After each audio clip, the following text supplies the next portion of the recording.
कहा है mummy papa, तो उसने कहा कि अभी दरवाज़ा बजाया, उन दोनों को भूख लगी है, उनके लिए खाना बना रही हूँ। कुछ देर के लिए मैं डर जाती हूँ। वो फिज़िकल रूप में किसी को दिखती नहीं है या किसी ने देखा नहीं होगा शायद, लेकिन वो इस घर में है।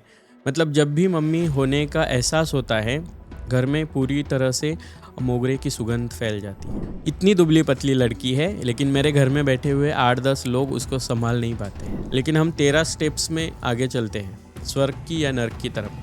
ये सब शास्त्रों में बताया गया। बच्चा जाके तो 7-8 दिन हो गए हैं, फिर ये आवाज़ किसको दे रही? मैं सबको बताती हूँ, नहीं मैंने अभी उनको देखा है। जो नागा साधु आपको पहचानते नहीं हैं, वो अचानक से आपको आपके नाम से पुकारे तो।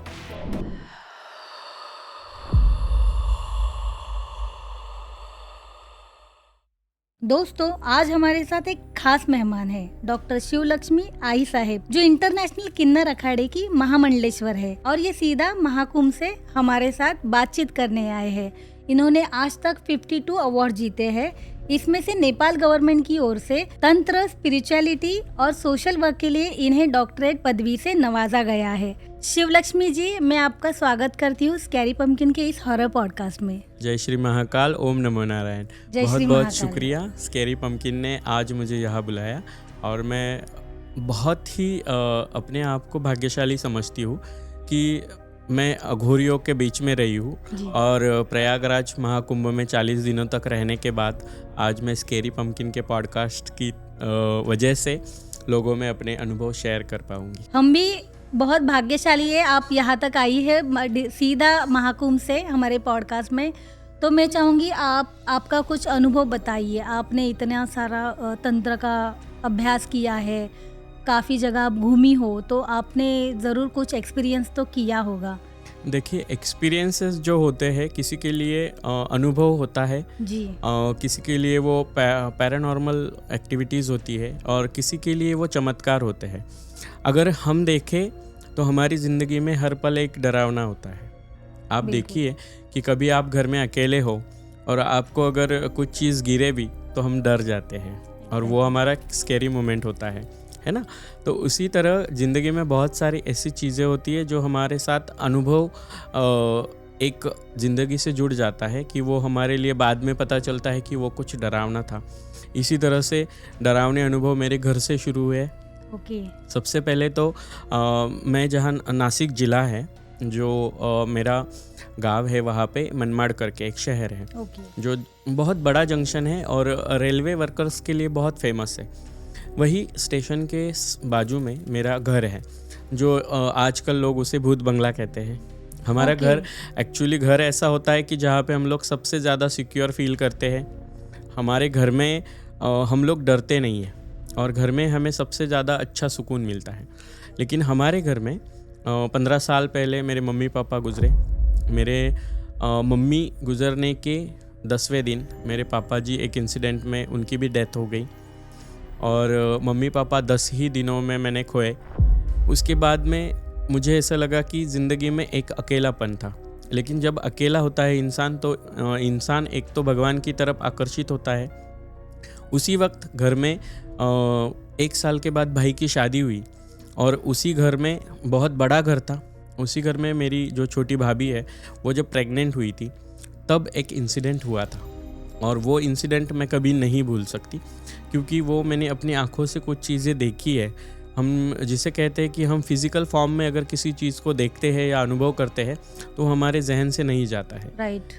रात के 3-3:15 बजे है। एरिया में चोर आए हैं, ऐसा सभी तरफ लोगों को पता है, ऐसी अफवाहें फैली हुई है। रात को 3-3:15 बजे मुझे किचन से आवाज़ आती है। 2 फ्लोर का घर है, जहाँ पर किचन है उसी के ऊपर मेरा बेडरूम है। मुझे कुछ बर्तनों की आवाज़ आती है, और मैं उस वक्त सोचती हूँ कि शायद हम घर में 4-5 ही लोग हैं और चोर घुस गए होंगे। लेकिन जब मैं नीचे आती हूँ, नीचे आकर देखती हूँ कि हमारा मेन डोर खुला है और किचन में बर्तन बज रहे हैं। मैं जब अंदर जाके किचन में देखती हूँ तो एक औरत का साया मुझे वहाँ पे बर्तनों के साथ कुछ करते हुए दिखाई देता है। मैं लाइट लगाती हूँ तो मेरी छोटी भाभी जो प्रेग्नेंट है, वो आटे का डब्बा लेके एक थाली में आटा गूंदने की तैयारी करती है, पानी भर के वहाँ पे रखा है और वो आटा गूंदने की तैयारी कर रही है। मैं थोड़ी देर के लिए शॉक होती हूँ कि ये क्या कर रही है। मैं उनको हाथ लगा के पूछती हूँ कि जयश्री क्या हुआ है। तब वो बताती है कि मैं खाना बना रही हूँ। मैंने पूछा किसके लिए खाना बना रही हो, तो वो मुझे बताती है कि मम्मी पापा के लिए। क्या? उसके मम्मी पापा तो शिरडी में है। हाँ। मेरे मम्मी पापा तो है नहीं। आज भी हमारे घर में मम्मी पापा की फ़ोटो को हार नहीं है। तो मैं उसे पूछती हूँ किसके मम्मी पापा के लिए। वो कहती है आपके मम्मी पापा के लिए। मैं पूछती हूँ उसको हाथ लगा के कहाँ है मम्मी पापा, तो उसने कहा कि अभी दरवाज़ा बजाया, उन दोनों को भूख लगी है, उनके लिए खाना बना रही हूँ। कुछ देर के लिए मैं डर जाती हूँ और उसे ये रियलाइज़ करवाती हूँ कि मम्मी पापा नहीं है। मेरी भाभी बीमार हुई और 1 महीने तक वो ऐसी बीमारी से जकड़ी रही प्रेगनेंसी में कि हम सब लोग डर गए थे कि इसे क्या दिखा है। इसने हमारे मम्मी पापा को फिज़िकली देखा है। फिर भी वो आज तक 15 साल हो गए हैं इस इंसिडेंट्स को, एक 14 साल होते हैं, तो वो आज तक उस घर में अकेली रुकती नहीं है। रात में कभी उस घर में रुकी नहीं है और वो वहाँ से शिफ्ट होके मुंबई चली आई और आज भी उस घर को लोग भूत बंगला कहते हैं। लेकिन एक इंसिडेंट हुआ तो हम लोग ऐसा कहते हैं कि हो सकता है ये उसका वहम हो या उसको ऐसा लगा हो कि कुछ है और वो नींद में किया हो। हमारे घर पे गेस्ट आते हैं और उनकी मम्मी उनके साथ होती है। जब रात में वो गेस्ट खाना खा के सो जाते हैं नीचे ही गेस्ट रूम में, रात में जब उनकी मम्मी, वो गेस्ट मेरे जो दोस्त थे, उनकी मम्मी जी उठती है, वॉशरूम से आती है, तो मेरी मम्मी सामने सोफे पे बैठी हुई होती है जहाँ पे हमेशा मेकअप के लिए बैठती थी। वो उनके साथ हेलो कैसे है, खाना खाया, ये वो उनके साथ बैठ के वो कुछ देर के लिए बातचीत करती है और वो सो जाती है। सुबह उठ के वो सबको चाय के टाइम पे पूछती है कि सब आए, आपकी मम्मी क्यों नहीं आई। तो मैं ही उनको पूछती हूँ। तो मेरी मम्मी को जाकर आज 7-8 साल हो गए हैं। तो वो कहती है कि नहीं, मैंने यही सोफे पे बैठ के उनके साथ रात में मैंने उनके साथ बहुत सारी बातें की है। वो आज तक वापस हमारे घर की तरफ आए नहीं। और सबसे डरावना इंसिडेंट्स घर में ऐसा था, देखिए जो चैन की, सुकून की जगह होती है, उसी जगह पे अगर ऐसे इंसिडेंट्स एक के बाद एक हो रहे हैं तो हम लोग डर जाते हैं। एग्जैक्टली। और उसी घर में रात के 3 बजे के आसपास अचानक घुंघरुओं की आवाज़ आती है। पूरा घर आवाज़ सुनता है। घर में दोनों भाइयों की मिसेस और मैं, हम 5 लोग हैं और पूरे घर में घुंघरू बज रहे हैं। अगर हम लोग नीचे आते हैं तो घुंघरू बजते बजते ऊपर जा रहे हैं स्टेयर्स से। हम लोग ऊपर जाकर देखते हैं तो घुंघरू नीचे आते हैं स्टेयर्स से। हम उतनी रात को हमारे मामा जी को बुलाते हैं और मामा जी को पूछते हैं कि ऐसा ऐसा हम लोगों को है, तो मामा जी को भी वो आवाज़ सुनाई देती है। तब वो कहते हैं आपका वहम नहीं था। नहीं, और वहम तो एक इंसान को होते हैं, 5 को सबको नहीं होता है। हाँ। और मामा जी ने बताया कि शायद आपकी मम्मी की आप सब में बहुत जान थी, इसीलिए आपकी मम्मी इस घर से गई नहीं। वो इस घर में आज भी है।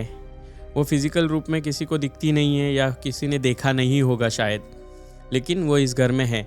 मतलब जब भी मम्मी होने का एहसास होता है, घर में पूरी तरह से मोगरे की सुगंध फैल जाती है, क्योंकि उन्हें मोगरा बहुत प्यारा था।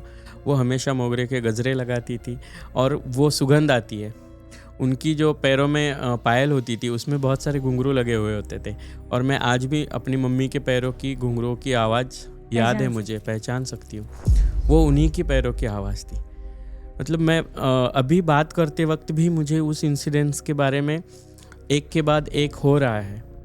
फिर भी मैं थोड़ी सी खुद को एबनॉर्मल समझ रही हूँ कि ऐसा क्यों होता है, क्योंकि रात में सोते वक्त मैंने बहुत बार मम्मी को अपने सिरहाने बैठा हुआ देखा है, फिज़िकल फॉर्म में देखा है। 15 साल में 15 से 20 बार मैंने अपनी मम्मी को फिज़िकल फॉर्म में देखा है। जब भी मैं मायूस होती हूँ, अकेली होती हूँ, शायद वो कुछ बताने आती है या वो शायद वो मेरे लिए आती है, घर वालों के लिए आती है। लेकिन जिस वक्त मैं घर से चली गई, मतलब मैं जब मनमाड़ के घर से चली गई, उसके बाद में बस मेरा एक भाई और भाभी और उनकी छोटी बच्ची वहाँ पे रहते थे। आज भी मतलब इस बारे में घर के आजू बाजू के एरिया के जो लोग और औरतें हैं वो कहती है कि कोजागिरी पूर्णिमा के दिन वहाँ पे मेरी भाभी ने मेरी मम्मी को फिजिकल फॉर्म में देखा था ओह, और उन्हें देख के वो इतनी चौंक गई थी कि वो डायरेक्टली पैरालाइज हुई थी। और कोजागिरी पूर्णिमा से जो पैरालाइज थी हाँ, उनके ऊपर एक तरह का दौरा चढ़ गया था एग्जैक्टली। और वो दिवाली के लक्ष्मी पूजन के लिए दिन वो दुनिया से चली गई। लास्ट तक किसी को पता नहीं चला क्या हुआ है, लेकिन जब वो गिरी थी तो आजू बाजू की जो औरतें हैं वो मुझे बता रही थी कि उसने आपकी मम्मी को देखा था और वो देख के वो डर गई थी। बहुत सारे लोग ऐसे भी कहेंगे कि हम हमारी माँ बाप को डरते नहीं हैं, या फिर आप तो महामंडलेश्वर हो, फिर आप कुछ करते क्यों नहीं हो। देखिए, ये घर उनका है और उनके घर में रहने के लिए उनको मना तो नहीं कर सकते हैं। एग्जैक्टली। हर एक इंसान का एक सपना होता है, उसमें सबसे बड़ा सपना होता है घर का। तो शायद मेरे पापा को नहीं देखा आज तक किसी ने, लेकिन मेरी मम्मी को सब लोग देखते हैं। बहुत सारे लोगों ने आज तक उस घर को भूत बंगला कह के बोला है, लेकिन हमारे लिए वो भूत बंगला नहीं है, वो हमारी मम्मी का घर है। और आज भी डरावनी किस्से जब भी मेरी ज़िंदगी के सुनाए जाते हैं या मैं सोचती हूँ तो उस वक्त मुझे अपने घर की ये सारी यादें याद आती हैं, क्योंकि ये मेरे लिए ये पैरानॉर्मल एक्टिविटी भी है। ये मेरे लिए भगवान का चमत्कार है कि कोई ऐसी व्यक्ति जो मुझसे बहुत प्यार करती थी या मैं जिनसे बहुत प्यार करती थी वो मुझे फिजिकल फॉर्म में दिखती है। या इसे हम लोग एक अद्भुत चमत्कार की तरह देखिए, अनुभव देखिए कि ये हमारे लिए एक हॉरर भी है। राइट। कि एक इंसिडेंस ऐसा है ज़िंदगी का जो आज तक किसी को शेयर नहीं कर सकती हूँ, लेकिन लगता है मुझे कि शायद भाभी जी उसी वजह से चली गई। और आज भी मैं सोचती हूँ कि मम्मी अगर उन्हें दिखी थी तो सब नहीं डरे, वो क्यों डरी?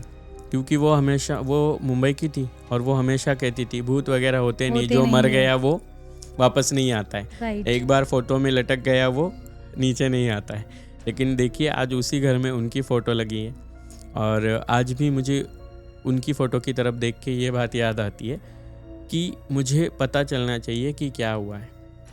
एक बार मैंने सपने में उनको देखा, मेरी भाभी को, लेकिन मैंने उन्हें पूछने की कोशिश भी की कि क्या हुआ है। बस उन्होंने आखिर तक रोते रोते यही बताया कि मुझे आपसे कुछ बात करनी है। आज तक वो बात मुझे पता नहीं चली और उनके रिश्तेदार ऐसा बताते हैं कि उनको मुझसे कुछ बात करनी थी, वो आखिर तक आपसे बात करने के लिए आपका नाम ले रही थी। तो ये इंसिडेंट हॉरर है, लोगों के लिए हॉरर है।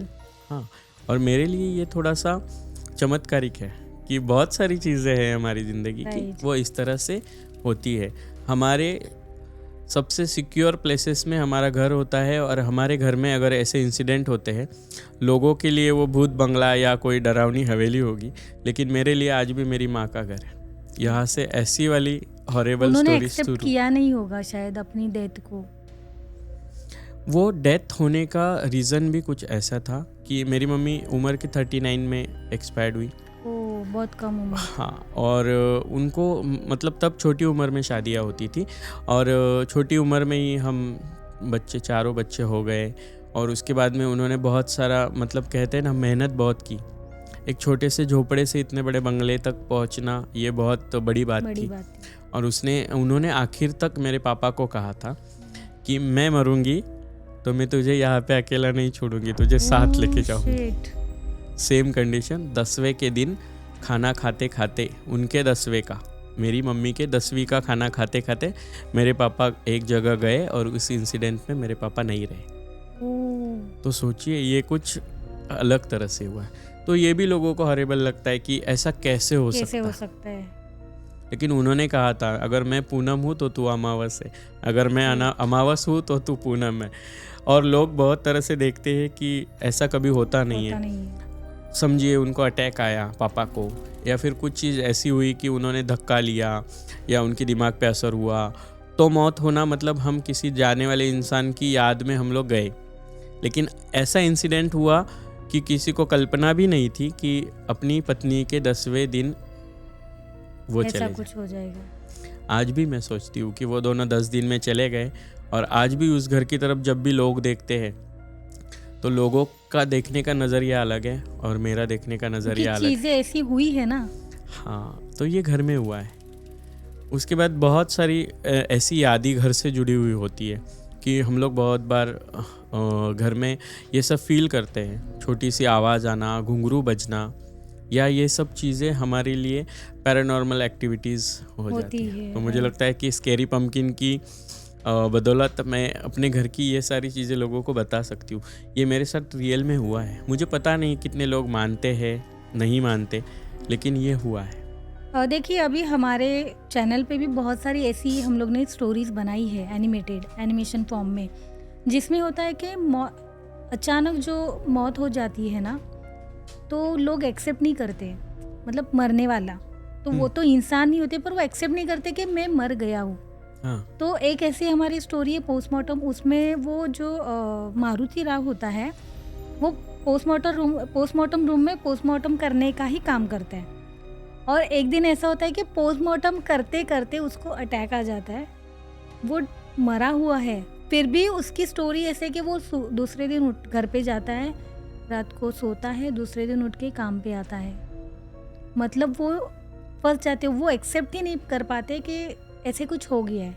बहुत जगह पे ऐसा होता है। अगर कोई छोटा बच्चा है 2-3 महीने का, 6 महीने का, या फिर अभी अभी बर्थ हुआ, तो बहुत बार हम लोग देखते हैं कि उनकी माँ गुजर जाती है डिलीवरी के टाइम पे।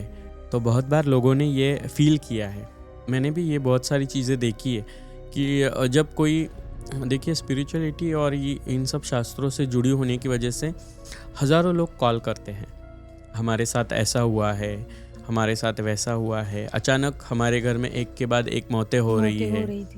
लोग एक्सेप्ट नहीं करते क्योंकि हमारे नसीब में जो लिखा हुआ होता है वो होगा, ऐसे मानने वाली हमारी इंसान की प्रजाति सोच है। बराबर। फिर भी ये होता है कि बहुत बार देखा गया है कि बच्चा सोया हुआ है, बच्चा नींद से रात में उठा है और कुछ देर के बाद देखते हैं तो माँ देखती है या फिर घर का कोई देखता है कि बच्चे के होठों पे दूध लगा हुआ है, किसी ने अभी उसको दूध पिला कर गए हैं। हाँ, ये वाले इंसिडेंट्स भी मैंने फील किए। यस। और सबसे ज़्यादा ये सब चीज़ें मैंने जब फिजिकल फॉर्म में देखी है कि हम लोग, देखो, भूत लगना, किसी को भूत का संचार होना, भगवान का संचार होना, आज भी लोग मानते नहीं हैं, लेकिन बहुत सारी चीज़ें मैंने अपनी आंखों से देखी है। मेरे एक क्लाइंट है, लड़की है, आपकी उम्र की होगी, लेकिन अचानक से कुछ सालों तक वो इतनी खुद में ऐसी हो गई कि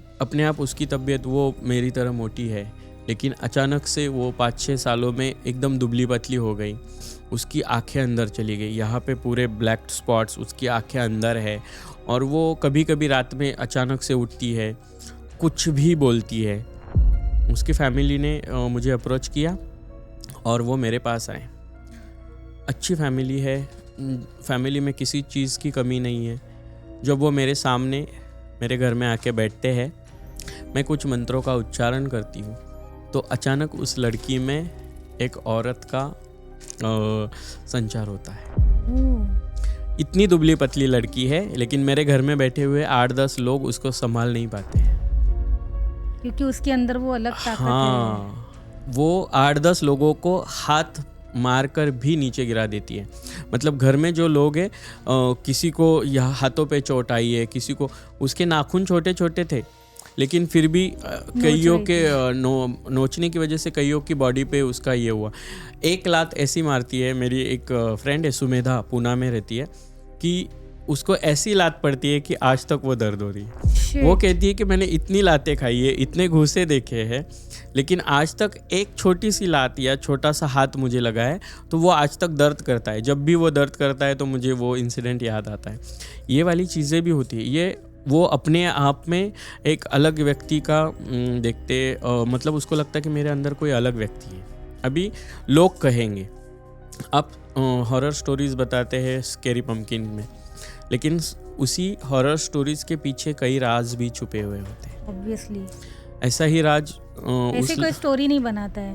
हाँ, कुछ तो उसके पीछे एक राज होता है, एक कहानी होती है। हाँ, तो इस कहानी में वो जो लड़की थी, वो 7-8 लोगों को नहीं, संचार में होने की वजह से 7-8 लोगों की तरफ से भी वो नहीं संभलती है, और बस मैं उसके कुछ मंत्रों का उच्चारण करते करके या अपनी अधिष्ठात्री का ध्यान करके अगर उसको उसके ऊपर हाथ रखती हूँ, वो शांत हो जाती है। लेकिन वो उसके साथ जो इंसिडेंट हुआ है वो लड़की बताती है।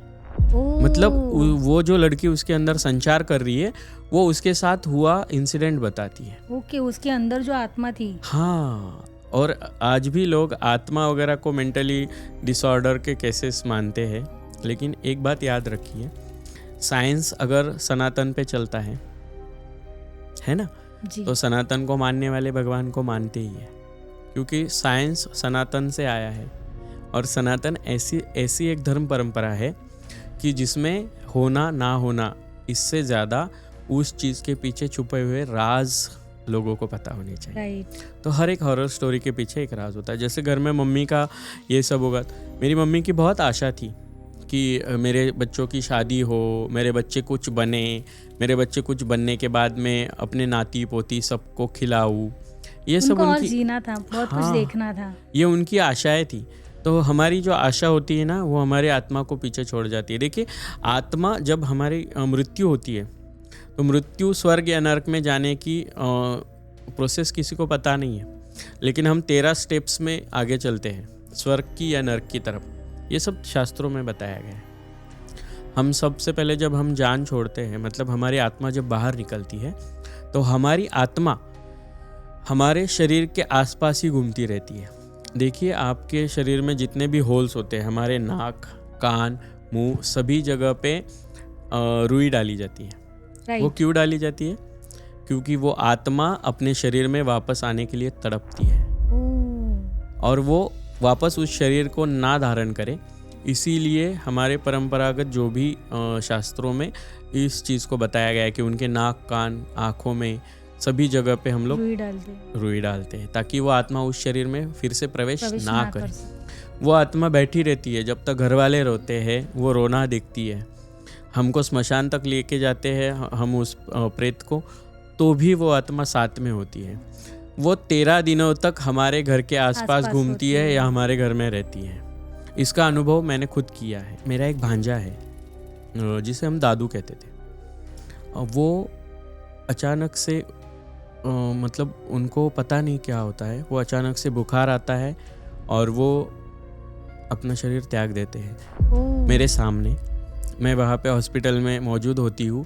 उनको अचानक से कुछ झटके आते हैं और 2-3 झटकों में वो अपनी जान छोड़ देते हैं। मैं इतनी खुद को पेशेंस रखती हूँ कि मैं उनको डॉक्टर से बात करके उनको एम्बुलेंस में लेके आती हूँ, घर पे लेके जाती हूँ, और सब मैं अपनी आंखों से देखती हूँ। रुई मैंने नाक में रुई मैंने डाली, कान में रुई मैंने डाली, मुंह में मैंने डाली। ये सब चीज़ें मैंने की। जैसे हम पैर बांध देते हैं, हाथ बांध देते हैं, ये सब चीज़ें मैंने अपने हाथों से की। तो मुझे डर नहीं लगा। लेकिन सोचिए, मैं 13 दिनों तक जब वहाँ पे थी, मैंने बस सुना है, क्योंकि शास्त्रों के अध्ययन से हमें ये सारी चीज़ें पता चलती है कि ऐसा होता है, आत्मा इस तरह से जाती है, इस तरह से आती है, 13 दिन तक घर में रहती है। तो अचानक से वो 7वें 8वें दिन मुझे सामने दिखते हैं फिजिकल फॉर्म में, और मैं उन्हें आवाज़ देती हूँ बच्चे को। सब लोग मेरी तरफ देखते हैं कि बच्चा जाके तो 7-8 दिन हो गए हैं, फिर ये आवाज़ किसको दे रही। मैं सबको बताती हूँ, नहीं, मैंने अभी उनको देखा है। और मैं बहुत अपने आप को ये सोचती हूँ कि मैं ये पैरानॉर्मल चीज़ें मेरे साथ क्यों होती है। तो हमारी ना कुंडलिनी चक्र में कुछ चीज़ें ऐसी एक्टिवेट होती है कि हम जो शास्त्र के अभ्यासक होते हैं, या फिर मैं कहूँ कि तंत्र मंत्र अघोर शास्त्र के 10 महाविद्याओं के, तो ये सारी चीज़ें हमें फील होती है। हम अपनी आंखों से फिजिकल फॉर्म में कुछ चीज़ें देख पाते हैं। जैसे हम स्पिरिट्स बोलते हैं उनको कि इन्हें हम देख पाते हैं। मैंने ऐसा बहुत बार देखा।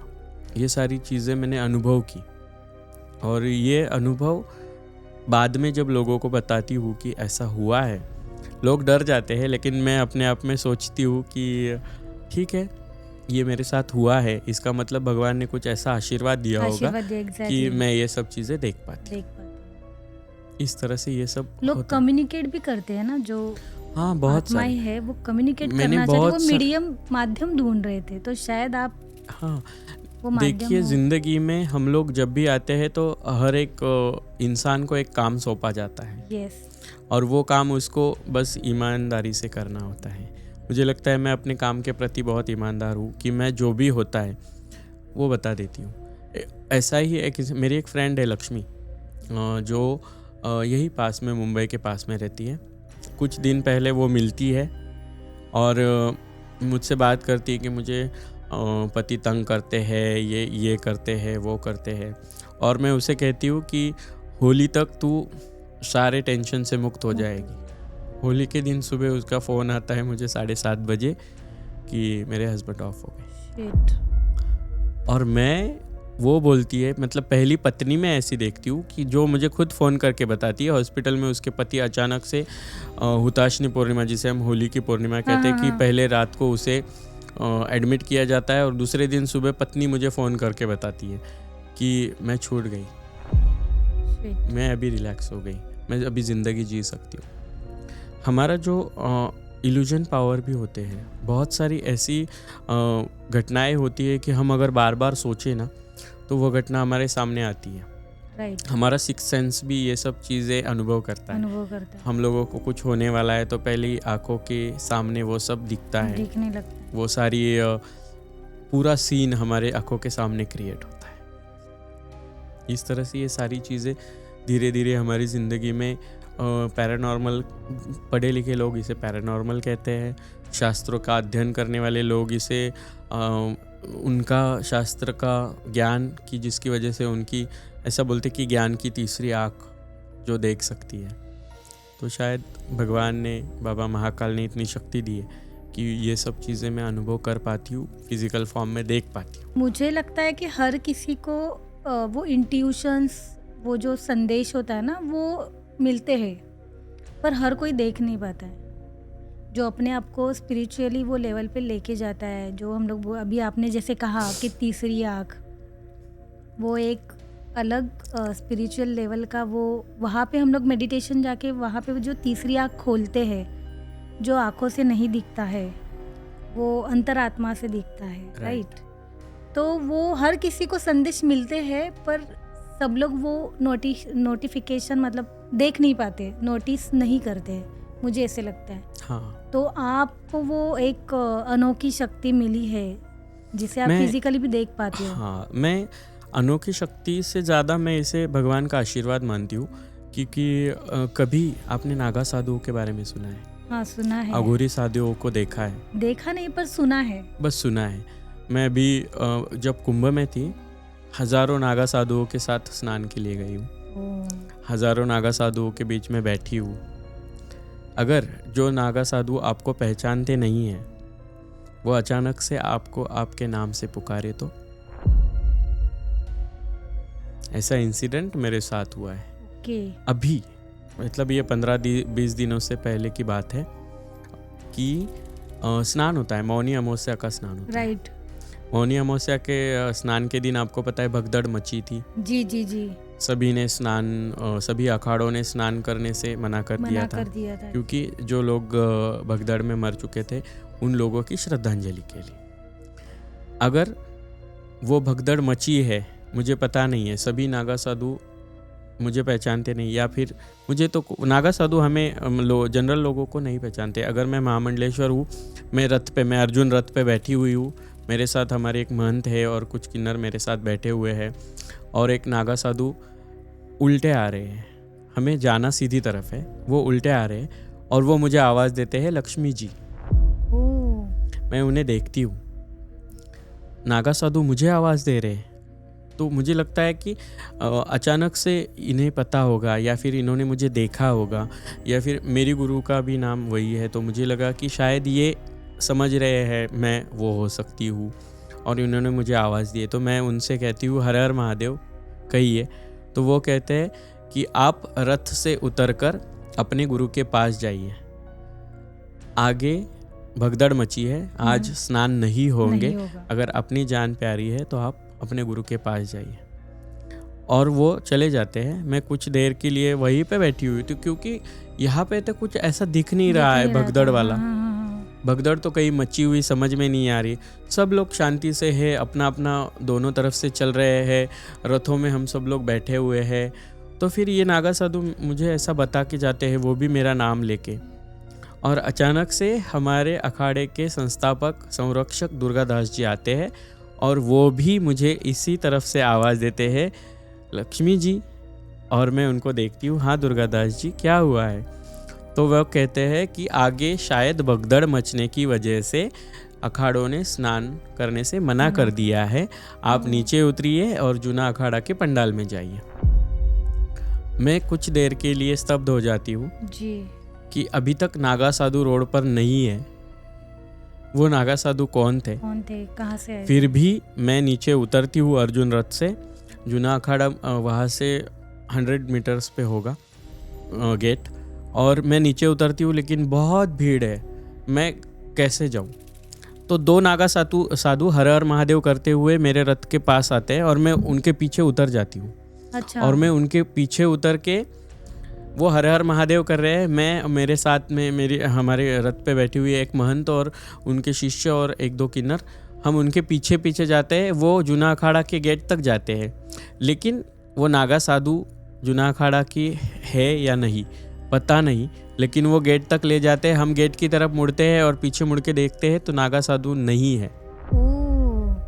अंदर जाके जब मैं देखती हूँ कि अभी तक जूना अखाड़ा के पूरे पंडाल को पैक किया गया है और एक भी नागा साधु बाहर नहीं गया है, सब अंदर ही हर हर महादेव का जाप कर रहे हैं। तो वो मुझे मिले हुए नागा साधु कौन थे?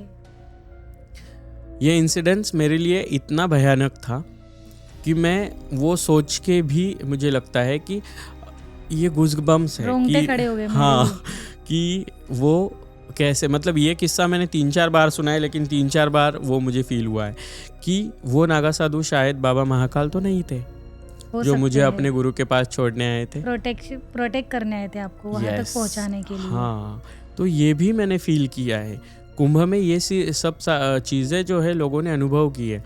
आप देखिए कि बहुत सारे कैमराज में या बहुत सारे सोशल मीडियाज़ पे आपने वो कुछ वीडियोस देखे होंगे कि जिन वीडियोस में से ऐसा दिखाया जा रहा है कि आत्माएं स्नान करने आई है। देखा मैंने वो। देखिए, देव, दानव, यक्ष, गंधर्व और किन्नर ये स्नान करने आते हैं और जो अमृत बेला होती है, जिसे अमृत स्नान जो होता है, जिसे आप लोग शाही स्नान कहते हैं, तो अमृत स्नान की जो बेला घटी होती है, वो घड़ी जो होती है, उस वक्त सभी स्नान के लिए तरसते हैं, देव, दानव, यक्ष, गंधर्व। और हम फिजिकल फॉर्म में किन्नर धरती पर है, तो देव, दानव, यक्ष, गंधर्व और किन्नरों के साथ लोगों को भी स्नान करना है।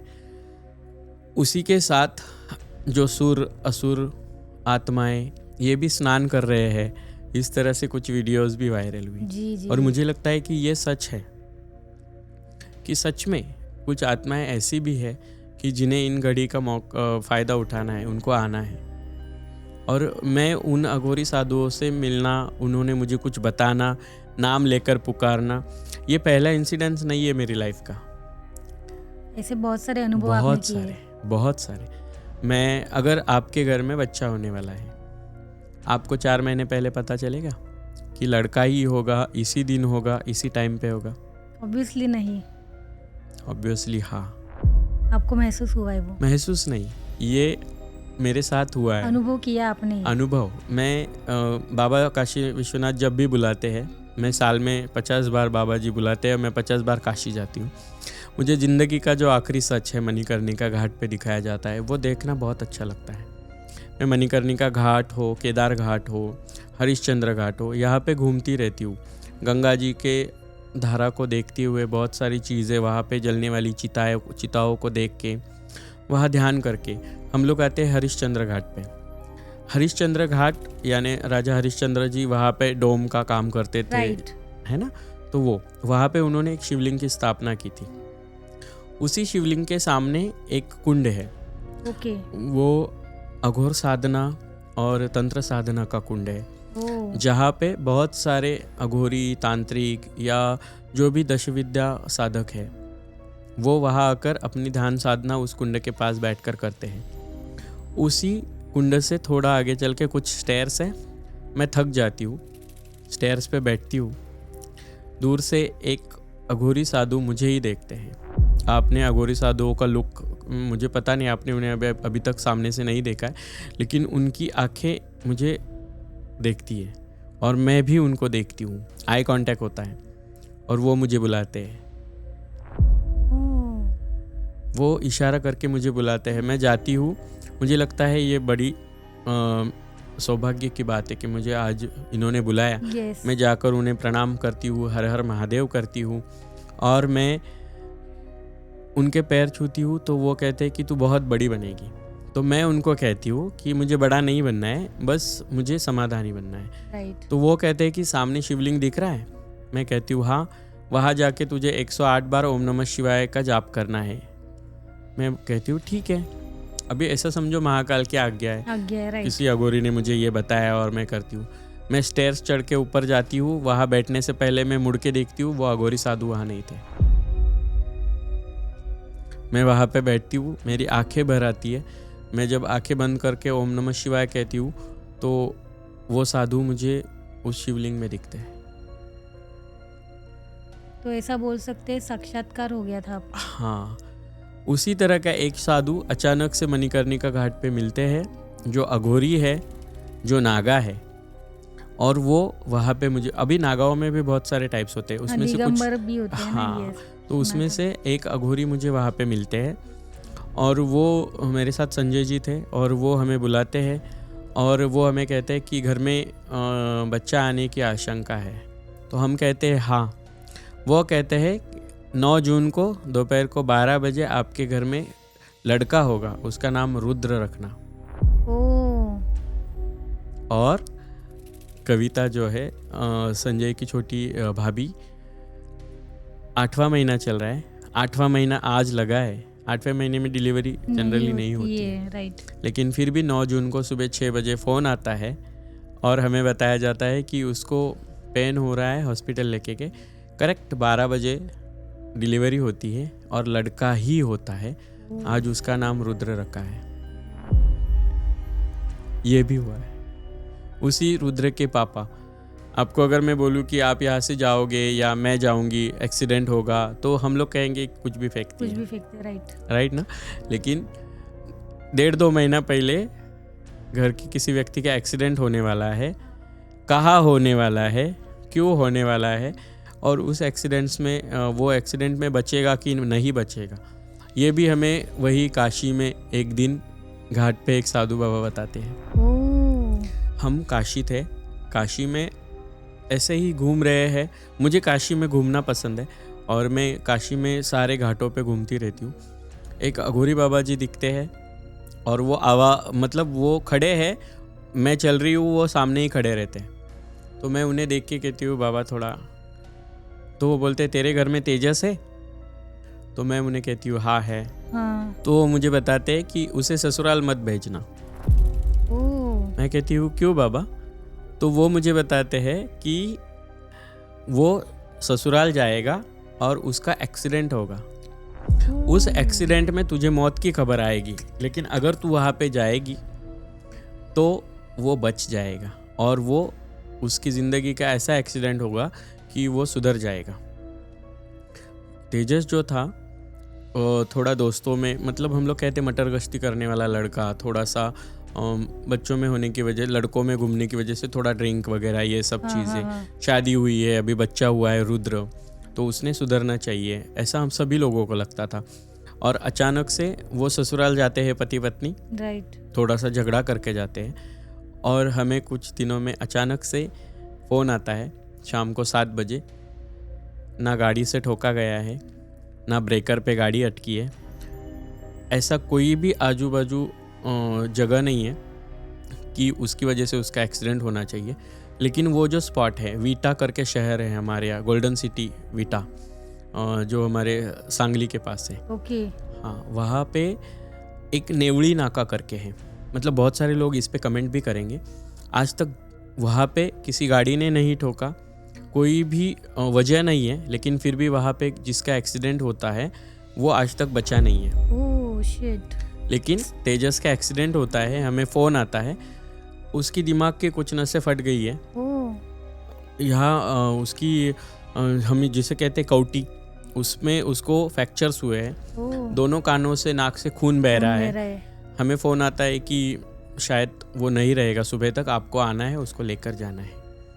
हम लोग जाते हैं, वहाँ जाके मैं जो हालात है वो देखती हूँ, मुझे भी लगता है कि अभी ये नहीं बचेगा। लेकिन उन अघोरी बाबाओं ने मुझे क्या बोला था, आप जाओगे तो वो बचेगा, और वो सुधरेगा। सुधरेगा। आज देखिए मेरे गले में बहुत सारी रुद्राक्ष माला होती है। मैंने एक रुद्राक्ष की माला उसके गले में डाली। कुछ देर के बाद डॉक्टर ने बुलाया। मैं बाहर गणपति मंदिर के पास बैठ के सोच ही रही थी, तो डॉक्टर ने मुझे बुलाया और बताया कि एक तरीका है, हम उसे बचा सकते हैं। वो अभी पूरी बॉडी पैरालाइज है, दिमाग काम नहीं कर रहा है, तो शायद कोमा में भी जा सकता है या शायद उसी में वो जा सकता है। लेकिन एक हम तरीका यूज़ कर सकते हैं, डॉक्टर वो तरीका यूज़ करते हैं, वो बच जाता है। अभी गवर्नमेंट सर्विस में है, 1-1.5 साल हो गया इस इंसिडेंट को, वो आज भी है। अच्छा मतलब खासा है। हाँ, अभी ना ड्रिंक करता है, ना मटर गश्ती, ना दोस्तों में घूमना, वो उसका जैसे अघोरी जी घर ने कहा संस्कार, था वैसे सुधर गया। उसका घर संसार, और अभी सबकी केयर भी बहुत करता है। ओह, तो वो अचानक से सुधर गया। ये सारे इंसिडेंट्स अघोरियों के क्यों है? बहुत सारे लोगों ने ऐसे इंसिडेंट देखे हैं, महसूस किए हैं। जी। लेकिन कोई अगर अघोरी है जो 6 महीने पहले, आप सपोज हम दोनों मिलती है, 6 महीने पहले आपकी उम्र 30 है, और 6 महीने बाद अगर हम दोनों सपोज अभी मार्च चल रहा है, जी। मैं आपको अचानक दिवाली में मिलती हूँ, लेकिन आप जब मिली थी 6 महीने पहले 1 मार्च को, तब आप 30 की थी, और आप दिवाली पे मिली तो आप 90 की हो गई।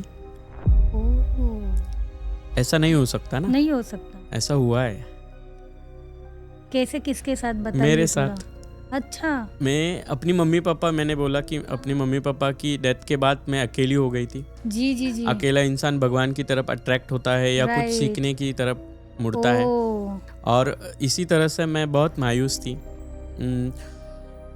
बहुत सारे क्लेश घर में, ये सब चीज़ें हो रही थी, तो मुझे बहुत अकेला लग रहा था। जी। जब भी मैं अकेली होती तो मुझे लगता है कि मैं कहीं भगवान की जगह पे जाके रुकूं। मैं काशी गई, काशी जाकर मैंने दर्शन लिया। किसी ने मुझे बताया कि 10 महाविद्याओं में माँ तारा का भी पीठ है, जी जी जी। तो मैं कलकत्ता जाती हूँ। वहाँ ओह। कलकत्ता के पास तारापीठ है, एक छोटा सा गांव। राइट। वहाँ दो स्मशान है, एक छोटा स्मशान, एक बड़ा स्मशान। बड़ा स्मशान में बामा खेपा जी, जिनको लोग आज भी बहुत बड़े तांत्रिक थे वो, और 10 महाविद्याओं के ज्ञाता थे, बामा खेपा जी की समाधि है, ओके। और वो आज भी लोगों को दिखते हैं। और वहाँ पे बहुत सारे अघोरियों की समाधि है। आप कभी भी जाइए, मतलब स्केरी पंपकिन ने वहाँ पे जाके भी 1-2 पॉडकास्ट करने चाहिए, ऐसा मुझे लगता है कि सबसे स्केरी अगर कुछ चीज़ है, रात भर लोग 7 बजे के बाद स्मशान में जाना पसंद नहीं करते हैं जी। लेकिन वहाँ बड़ा स्मशान और छोटा स्मशान जो तारापीठ में है, वो रात भर खुला हुआ होता है और बहुत सारे लोग वहाँ पे ध्यान साधना करते हैं।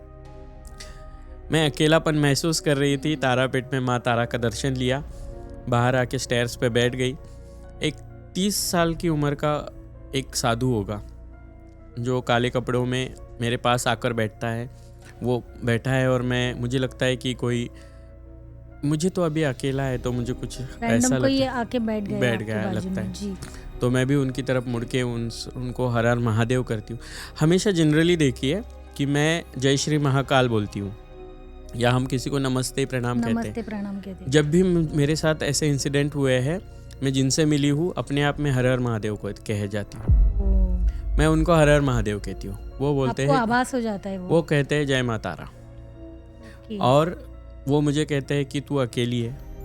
अभी देखिए, मैं उस वक्त जब ये इंसिडेंट हुआ, उस वक्त मैं मेल टू फीमेल सर्जरी नहीं हुई थी, मैं एक मेल बॉडी में थी और मैं मेल ड्रेसअप में थी, काला कुर्ता पैजामा वगैरह सब ऐसा कुछ पहनती थी और वैसा पहना था, और वो मुझे लड़की की तरह ट्रीट कर रहे हैं। मेरे बाल बड़े थे लेकिन मैं आपका पहरावा पूरा जेंट्स की तरह था, और मैं वहाँ पे बैठी और वो मुझे लड़की की तरह ट्रीट कर रहे हैं।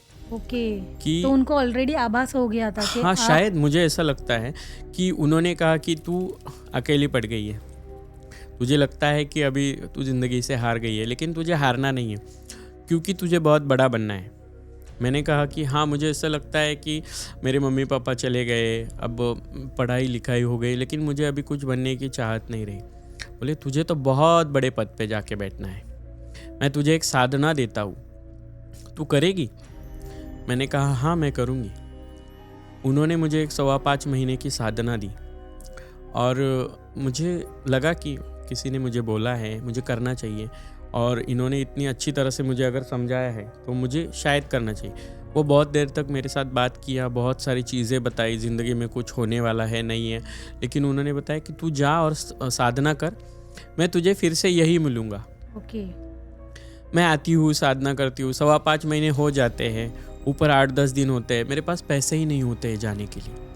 कलकत्ता जाना है और मैं कैसे जाऊँ, बहुत सारी क्वेरीज होती है, अचानक से पैसे आते हैं, मैं जाती हूँ। जब 6 महीने पूरे होने का टाइम होता है तब मैं जाती हूँ। मैं सेम माँ तारा का दर्शन करती हूँ। अब मेरी नज़रें किसे ढूंढ रही है?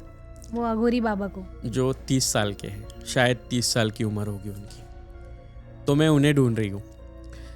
मैं पूरा छोटा स्मशान घूमती हूँ, वो मुझे कहीं नहीं दिखते हैं। मैं पूरा बड़ा स्मशान घूमती हूँ, एक तो मुझे उनका नाम पता नहीं है, बस मैंने उनको देखा है और मैं घूम रही हूँ।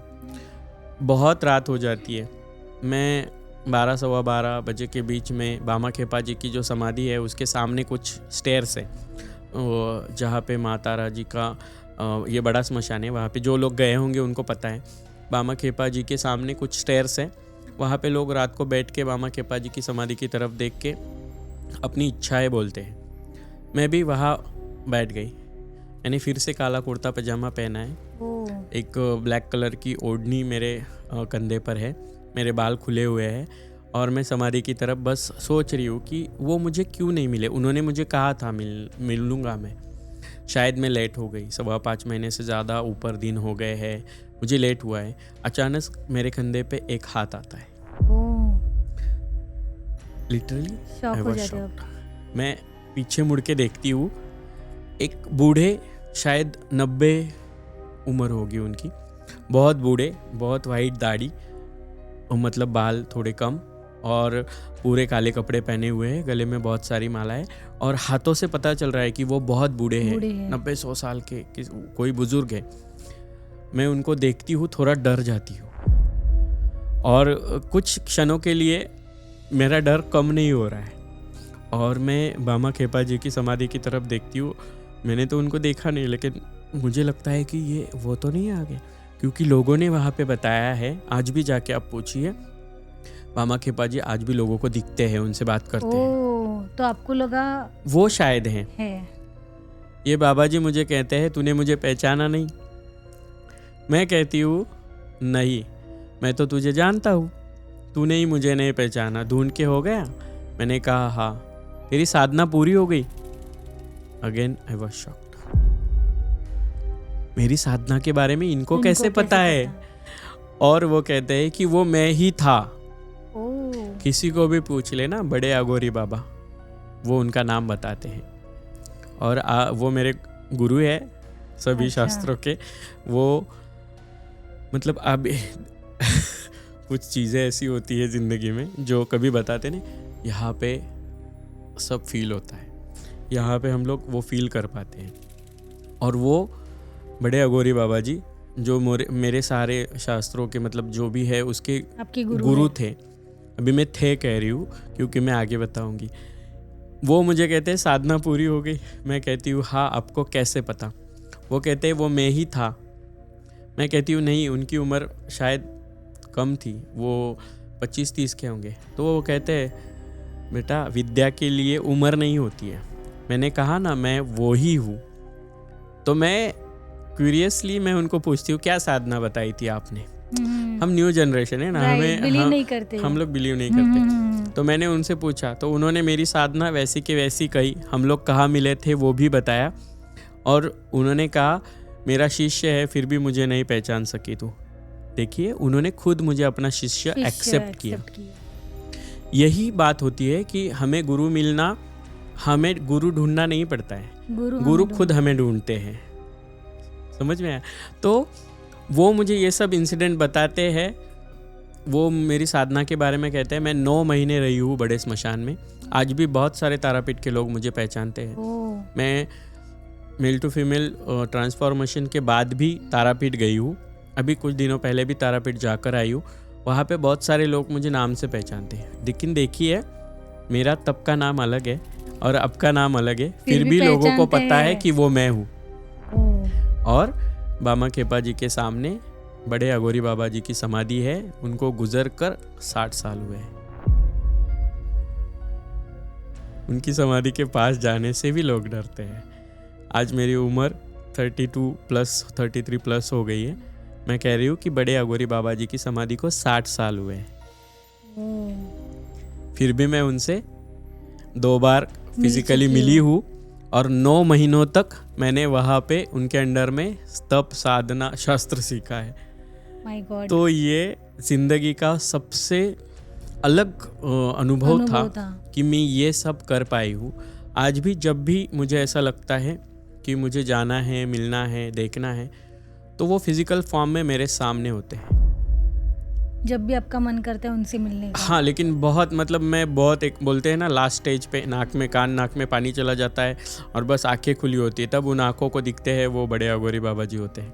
आज भी आप कभी तारापीठ जाइए, बड़े अघोरी बाबा जी की समाधि सामने ही है। लोग उनकी समाधि के पास जाने से भी डरते हैं। बहुत सारे लोग वहाँ पे साधनाएं, अघोर विद्या वगैरह सब कुछ करते रहते हैं, लेकिन फिर भी वहाँ जाने से डर लगता है, क्योंकि वो आज भी अपने शिष्य बना रहे हैं। मैंने ऐसे अपने गुरु भाई को मिली हूँ जो बड़े अघोरी बाबा जी के शिष्य है, और वो अभी बने हैं 10-12 साल पहले। क्या बात कर रहे हो? हाँ, तो वो भी मुझे इंसिडेंट बताते हैं कि जिस दिन मैं मिला उस दिन वो अप्रॉक्सीमेटली 15-16 साल के होंगे। जब मैं उनको सेकेंड टाइम मिला तब वो 50 साल के थे। जब मैं उन्हें थर्ड टाइम मिला तो इसी स्मशान में मैं मिला। बामा खेपा जी की समाधि के पीछे एक जगह है जहाँ पे बैठ सकते हैं, वहाँ पे मैं उनको मिला था। तब उन्हें उठना भी नहीं आता था, इतनी उनकी उम्र थी। Oh my God. तो ऐसे मेरे गुरु भाई के भी वो अनुभव है कि ये सब चीज़ें हैं हमारे साथ होती है। हम लोग कभी रियलाइज़ नहीं करते कि कुछ चीज़ें हैं और कुछ बतानी चाहिए या कुछ समझ में आती है। कभी कभी लगता है हम लोगों लॉजिक नहीं ढूंढना चाहिए हमेशा। हाँ, तो आज भी जो पहले से ही देह त्याग चुके हैं वो मेरे गुरु हैं। और अभी तो मैं इंटरनेशनल किन्नर अखाड़ा में हूँ या फिर मैं सभी चीज़ों में स्टडी कर रही हूँ। मेरे गुरु आचार्य महामंडलेश्वर लक्ष्मी नारायण त्रिपाठी माता जी है, मैं उनकी शिष्य हूँ। और ये सभी वो अभी है, मैं उनसे मिलती हूँ। बहुत बार ऐसा होता है, गुरु शिष्य का एक नाता होता है। अगर मैं थोड़ी सी मायूस हूँ या मैं कुछ टेंशन में हूँ या कुछ अलग चीज़ होती है कि हम लोग कंट्रोल नहीं कर पाते हमारा रोना, तो मैं अगर रोती हूँ, डिप्रेस हो आप, बस उसी वक्त उनका वीडियो कॉल आता है। आज भी वो भाप लेती है आपकी फीलिंग्स को। आज भी वो वीडियो कॉल करके पहला सवाल क्या पूछती है, क्या हुआ है तुझे। ये एक कनेक्शन होता है। हम हमेशा कहते हैं कि हमारी ज़िंदगी में कुछ पैरानॉर्मल चीज़ें हो रही है, लेकिन जो न्यू जनरेशन है, मैं उनको कहना चाहूँगी कि देखिए, कमेंट्स नेगेटिव पॉजिटिव बहुत सारी आएगी। जिनको ट्रस्ट नहीं है उन लोगों को मैं एक आह्वान करूँगी, आपको नागपुर से एक 4 घंटा दूरी पे मैहर करके शारदा माँ का पीठ है। ओके, शारदा भवानी पीठ, वहाँ पे आप जाइए। शाम को 7 बजे के बाद मुझे वहाँ पे रुक के बताइए, मैं आपको मान जाऊँगी। 7 बजे के बाद आला और उद नाम के हजारों बरसों सालों पहले के जो व्यक्ति है, वो आज भी 7 बजे माँ शारदा भवानी की आरती होती है। कपाट बंद किए जाते हैं, सब उस पहाड़ी से नीचे आ जाते हैं। और सुबह जब कपाट खुलते हैं 6 बजे और जब दरवाज़ा खोला जाता है माँ भवानी के गर्भगृह का, तो वहाँ पे ऑलरेडी दिया जला हुआ होता है, पूजा की हुई होती है। माँ भवानी को, शारदा भवानी को फूल चढ़े हुए होते हैं, वो भी ताज़ा। आला और ऊद ये दोनों आज भी वहाँ आके पूजा करते हैं। ओके, उनके पुजारी। हाँ, आज भी वो पूजा करते हैं। वो किसी ने उनको फिजिकल फॉर्म में नहीं देखा। देखिए सोशल मीडिया पे आपने सच का पाखंड, सच का सामना वगैरह वगैरह बहुत सारी चीज़, सनसनीखेज वगैरह, ये बहुत सारे चलते हैं आजकल। पॉडकास्ट में भी ये सब आता है और बहुत सारे लोग देखते हैं कि ये सब सच है कि नहीं है। तो उन्होंने भी वहाँ पे जाके जांच की है, सच में ऐसा होता है। न्यू जनरेशन के लोग नहीं मानते हैं। नहीं, कई सारी चीजें हैं जिनका अभी तक रीजन ही नहीं पता। रीज़न नहीं पता है लोगों को, ये सारी कैलाश चीज़। में पानी कहाँ से है, हाँ, बहुत सारी चीजें। नागा साधु कहाँ से आते हैं, कहाँ कहाँ जाते जाते हैं, हैं। उनको कैसे पता चलता है कि अभी कुंभ चालू होगा, उनको कैसे पता चलता है अघोरियों को, वो वहाँ कैसे पहुँच जाते हैं। हठ योगी होते हैं, साधु होते हैं, संत सन्यासी होते हैं, अघोरी होते हैं। अघोरियों में बहुत सारे टाइप से, साधुओं में टाइप से, सन्यासियों में भी टाइप से। जैसे आप देखिए कि लाइफ में ऐसी चीज़ें हैं जिन पे आज न्यू जनरेशन ट्रस्ट नहीं करती है। नहीं करेगी, करेगी तो भी नहीं। हाँ, करेगी भी नहीं। तो उनको मैं मतलब ये मुझे कहना है कि वहाँ जाके आए, वहाँ आप जा बिलीव करोगे। तो आप बिलीव करोगे। ऐसे बहुत सारे भारत की धरती पर मंदिर है जहाँ पे रात में जाना मना है, जहाँ पे आप रात में नहीं जा सकते हो। कि ऐसा कहा जाता है कि माता का शेर आता है। जी जी जी, मैंने भी सुना है ये। जी, सिंह आपने बस सुना है। ऐसे मंदिरों में जाइए, हम्म। ऐसे मंदिरों में जाके आप उसका अनुभव कीजिए। अगर आप अनुभव नहीं करोगे तो आप सच और झूठ को जज नहीं कर सकते हो। ठीक है। बराबर। न्यू जनरेशन हमेशा सोचती है कि हाँ पढ़ी लिखी ये ज़िंदगी है, ये है वो है। लेकिन आप देखिए अमेरिका, जापान, बहुत सारे देशों में साइंटिस्ट ने आत्मा को कैद करना हो या कुछ पैरानॉर्मल चीज़ों को रिकॉर्ड करना जी, हो, जी, जी, जी, ये सब बिल्कुल। चीज़ें की है। अमेरिका में तो इंश्योरेंस है। इंश्योरेंस है राइट, क्योंकि ये सारी चीज़ें होती है। और इन सारी चीज़ों पे ट्रस्ट करना ना ट्रस्ट करना ये जिसकी उसकी सोच है। और मैं तो हमेशा मानती हूँ कि कुछ तो लोग कहेंगे, लोगों का काम है कहना। लेकिन कहने वाले लोगों को स्केरी पंपकिन के माध्यम से बताना चाहूँगी कि बस कमेंट करना आसान होता है। आपकी कमेंट्स ये बताती है कि आप मेंटली कितने डिप्रेस्ड हो, इसीलिए आप किसी के बोलने के ऊपर जजमेंट पास करते हो। लेकिन एक बार आप भी उन चीज़ों का अनुभव सोच के देखिए, आपको भी पता होगा। जाइए, अनुभव कीजिए, देखिए, महसूस कीजिए, फिर जज कीजिए। फिर जज कीजिए। बिल्कुल। और हर एक की ज़िंदगी में अलग अलग पहलू होते हैं, किस्से होते हैं, हर इंसान का इतिहास होता है, नजरिया होता है। हाँ, जैसे अगर आप उन चीज़ों में भरोसा नहीं करते हो तो हमारे पुणे का शनिवार वाड़ा जी जी जी, बिल्कुल आज भी 7 बजे के बाद बंद हो जाता है। आज भी आवाज़ें आती है। काका मला वाचवा। यस, तो ये भी तो ये सारी चीज़ें हैं जो लोगों के लिए हॉरर है। बहुत सारे ऐसे रास्ते हैं, बहुत सारे ऐसे घर है, बहुत सारे ऐसे होटल्स है, बहुत सारी ऐसी जगह है हमारे भारत में बहुत सारी है जो भूतों से भरी पड़ी है, पैरानॉर्मल एक्टिविटीज़ से भरी पड़ी है। अभी तो उसके लिए कोई यंत्र भी आया है, पैरानॉर्मल एक्टिविटीज़ जो है उस पर रिकॉर्ड होती है और वो रियल में होता है। तो बस बोलना या किसी को कमेंट पास करना या कुछ चीज़ों के लिए कुछ बोल के पीछे हटना, इससे बिना अच्छा मतलब का कुछ भी मत बोलो। हाँ, उससे अच्छा है कि आप पहले अनुभव कर, मतलब मैं तो कहूँगी कि पहले इस्तेमाल करो फिर विश्वास करो। इसलिए पहले आप अनुभव लीजिए फिर उसके बारे में सोचिए। बहुत सारे लोगों के सपनों में जाती हूँ, बहुत सारे लोगों से मैं मिलती हूँ। जैसे मैंने थोड़ी देर पहले कहा, मैं ट्रांसजेंडर्स के लिए काम करती हूँ। तो हमारी संस्था है किन्ने यशोदय सामाजिक संस्था, तो पूना में सुमेधा लिमन करके मैम है हमारी। अगर मेरे साथ कुछ हो रहा है या उनके साथ कुछ हो रहा है तो उनको सपने में वो चीज़ दिखती है। उनको पता चलता है कि मैं आ रही हूँ, मेरा एक्सीडेंट हुआ है, मैं बहुत रो रही हूँ, दे जाओ जैसा। हाँ, और वो मुझे फ़ोन करती है कि मैंने ऐसा सपना देखा और मैं सपने में रोकर उठ गई और मैंने आपको कॉल किया। तो मैं उसको बोलती हूँ, देख मैं तो गाड़ी में हूँ, मुझे तो कुछ हुआ नहीं है। और 1-1.5 घंटे के बाद रियल में मेरा एक्सीडेंट होता है। Oh shit. तो ये भी हमारी ज़िंदगी के कुछ ऐसे किस्से होते हैं कि जो हम लोग समझ में नहीं आता है, लेकिन वो हम लोगों को अनुभव में आते हैं। दिखती नहीं, समझ में नहीं आती, पर चीज़ें होती है। यस, और हॉरर मूवीज़ भी बनती है, तो हॉरर मूवीज़ ने तो मुझे लगता है कि इन सब हॉरर किस्सों को ऐसा कर दिया है कि जैसे सब रियलिस्टिक लगता है मूवीज़ में, लेकिन लोगों को लगता है कि मूवी में ऐसा होता है तो रियल ज़िंदगी में भी ऐसा होता होगा, तो ये इसलिए लोग उससे खुद को रिलेट कर दिया है। मूवीज़ में भी ये सारी चीज़ें, जैसे हॉरर मूवीज़ में बहुत सारी चीज़ें ऐसी दिखाई जाती है कि लोग कहते हैं नहीं ऐसा नहीं हो सकता है, पर होता है। अभी हमारे भी बहुत सारे राइटर्स है, बहुत सारे जगह से है, कोई यूपी से है, कोई महाराष्ट्र से है, कोई कोलकाता से है। तो हम लोग उनसे जब बात करते हैं कि कोई भी स्टोरी लिखने के बाद, तो हम लोग पूछते हैं कि कहाँ से रेफरेंस लिया।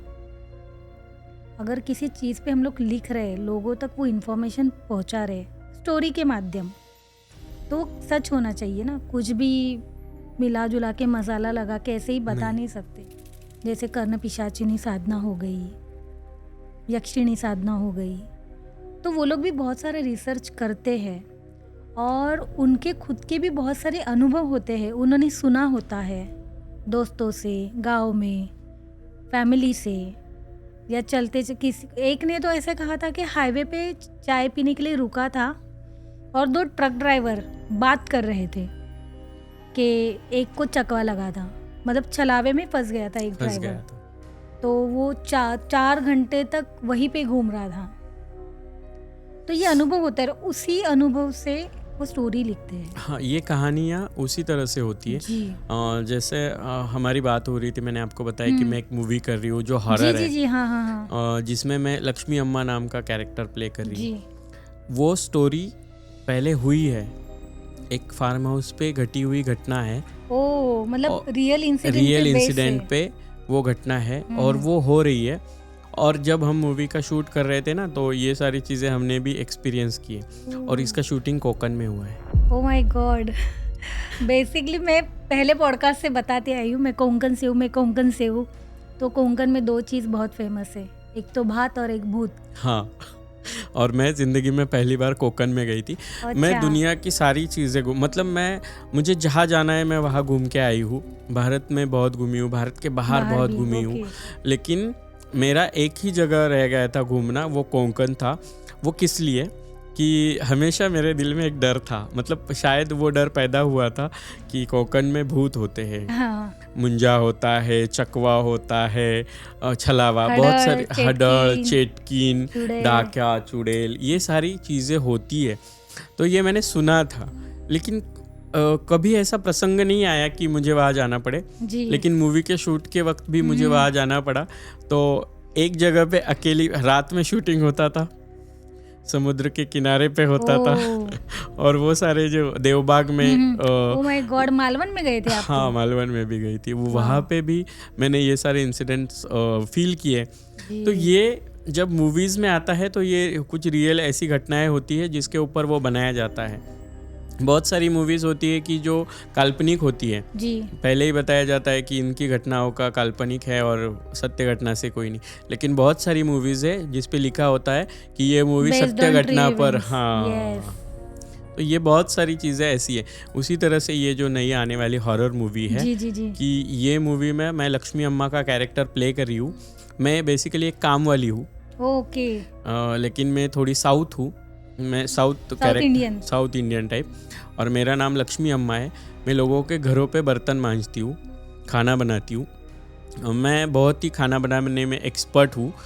और एक जिस घर पे मैं जाती हूँ वहाँ पे ये सब इंसिडेंट होते हैं और आखिर में मैं ही उनको बचाती हूँ, और आखिर में वो बचाने के वक्त वो मुझ में आ जाती है। और मैं गिरती हूँ और वो एंड होता है, और एंडिंग के वक्त दिखाते हैं कि मैं उठ के उसका नाम बोलती हूँ। तो ये सारी चीज़ें मूवीज़ में जो दिखाई गई है ऐसा रियल में भी हुआ है। एक साउथ इंडियन लेडी थी जो कोंकण में आई थी और वो एक घर पे काम करती थी, और वो थोड़ा जादू टोना वगैरह ये सब चीज़ों को मानती थी, तंत्र को मानती थी। और साउथ में बहुत सारी चीज़ें है कि वहाँ पे चलता है। तो ये वहाँ उसके ऊपर ये सारा बेस है, उन्हीं के ऊपर बेस्ड आपकी मूवी बनने वाली है। हाँ। तो ये सारे इंसिडेंट है। न्यू जनरेशन को लगता है कि हम लोग बस बताते हैं, बोलते हैं, लेकिन कभी ये सब देखना चाहिए। बहुत सारे पॉडकास्ट्स में मैंने देखा है, तो मैं अपना सजेशन नहीं कहूँगी, जी। मैं अपना इनविटेशन कहूँगी कि मैं खुद अभी जितने पॉडकास्ट पे गई हूँ मैं इनवाइट करती हूँ कि मैं आपको स्कैरी पम्पकिन वालों को भी, टीम को भी इनवाइट करती हूँ कि आपको अगर सच में हॉरेबल ऐसे कुछ अनुभव लेने हैं या जी। लोगों से सुनने हैं, जी। आप तारापीठ के स्मशान में जाइए, आप मणिकर्णिका घाट पर जाइए, जी। या फिर आप शारदा भवानी जाइए। ऐसी कुछ जगह है जो मैंने देखी है कि जहाँ पे ये सारी चीज़ें होती हैं। ओके, आज जाना पड़ेगा। यस, ऑफ कोर्स मैं साथ में आऊँगी। बिल्कुल बिल्कुल, तो मैं ये- जाऊंगी, अगर हाँ। आप साथ में हो तो मैं जाऊंगी। तो ये सब पक्का चीज़ें मैं जाऊंगी। दिखाऊंगी। और लोगों से भी अपील है कि अगर आपके ज़िंदगी में भी कुछ ऐसे अनुभव है तो हमें कमेंट करके बताइए, स्कैरी बिल्कुल, पम्पकिन वालों को, बिल्कुल बिल्कुल। और अपने अनुभव शेयर कीजिए यहाँ आके। जी। बहुत अच्छा लगा कि मैं अपने जो भी अनुभव है स्कैरी पम्पकिन के द्वारा लोगों को बता सकी। और ऐसे ही बहुत सारे अनुभव धीरे धीरे ज़िंदगी में जैसे जैसे है, ऐसे बहुत है, पिटारा भरा हुआ है, लेकिन उसमें से जो भी मुझे लगते हैं कि सच में लोगों तक पहुंचने चाहिए, वो मैं स्कैरी पम्पकिन के द्वारा लोगों तक पहुंचा रही हूँ। थैंक यू सो मच मुझे यहाँ इनवाइट करने के लिए। जय श्री महाकाल। जय श्री नमो Mahakal. Thank you so much Shri Shiv Lakshmi ji, आप यहाँ तक आए, हमारे ऑडियंस को इतने सारे आपके जो पर्सनल अनुभव है वो बताए। और मैं अपने आप को बहुत भाग्यशाली मानती हूँ कि आप मेरे सामने आई हो और आपके इतने सारे अनुभव आपने बताए।